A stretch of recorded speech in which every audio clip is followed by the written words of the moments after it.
Je veux simplement d'abord me présenter. Je suis présidente du FOREC, secrétaire général du SINAPER Douane. Il faut savoir que nous sommes une fédération membre de Dynamique Unitaire. Donc, je rappelle qu'en tant que secrétaire général de SINAPER Douane, je suis un syndicat autonome de l'administration générale des douanes et droits indirects. Nous nous sommes coalisés récemment en groupement des régies financières et administrations assimilées, eu égard justement au combat, à la lutte qui nous unit entre nous dans les régies financières au niveau du ministère de l'économie et de la relance, du ministère du pétrole et des gaz et du ministère du budget et de la comptabilité publique. Si je ne me trompe pas dans l'intitulé du ministère, il change tellement tout le temps. Alors nous nous sommes coalisés par rapport à ces deux décrets que nous n'avons pas contestés en tant que tels, comme les uns et les autres disent que c'est la signature du président, du chef de l'État que nous contestons. Nous avons pensé, lorsque les décrets nous ont été remis, nous les partenaires sociaux, nous avons lu, nous avons constaté des défauts et nous avons été reçus par la ministre de l'économie et de la relance et son homologue ministre du budget, le ministre du pétrole n'étant pas présent. Nous avons présenté nos inquiétudes par rapport à ce décret, nos inquiétudes par rapport aux différents articles qui, entre eux, c'est un article. Tous ces articles, pour nous, portaient maintenant le germe de la destruction parce que le gouvernement n'arrive même pas à appliquer les décrets qu'eux-mêmes ont créés. Donc, nous avons demandé tout simplement l'annulation de ces décrets.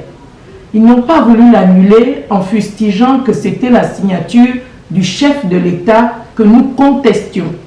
À ce moment-là, on a voulu mettre de l'eau dans notre vin en disant si c'est comme ça que vous prenez la chose, il n'y a pas de souci, il faut des travaux ensemble pour que les articles querellés puissent être corrigés.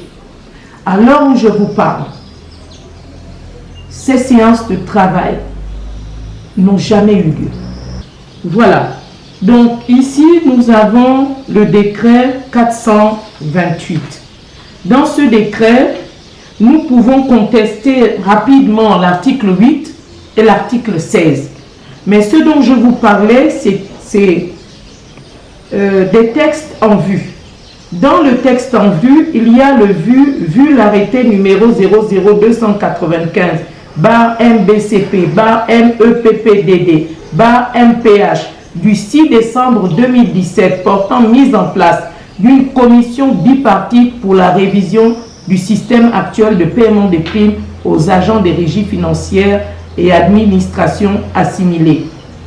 Vu l'arrêté numéro 512-PM-MEFSSM-MMPHG du 15 novembre 2019 instituant une prime à la performance budgétaire. Voyez ces vues, ça dénote qu'il y a eu déjà des travaux qui ont eu lieu du temps du DCPR. Je ne maîtrise pas trop la politique, excusez-moi si je me trompe. À l'époque, je pense que c'était le DCPR Brice Lacruche. Ces arrêtés ont été écrits. Quand il rappelle en vue, il crée un autre arrêté qui contredit celui-ci. Ça veut dire quoi? Ils ont tenu compte des commissions bipartites, c'est normal, parce que le Bureau international du travail le demande.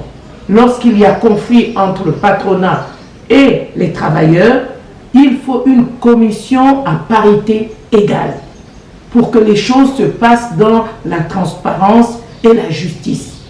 Mais voyez-vous, on est en train d'avancer. Maintenant, une équipe arrive avec des comportements vraiment de, je ne sais pas je ne saurais pas le qualifier. Si le gouvernement avait envie de régler les problèmes, vous pensez que ça nous aurait pris 6 ans, 7 ans? Le pire c'est que on avance et au moment où on atteint l'objectif, il change de ministre pour que ce ministre vienne avec son calendrier de destruction. Ça, c'est le constat. Chaque ministre a son cahier de charge.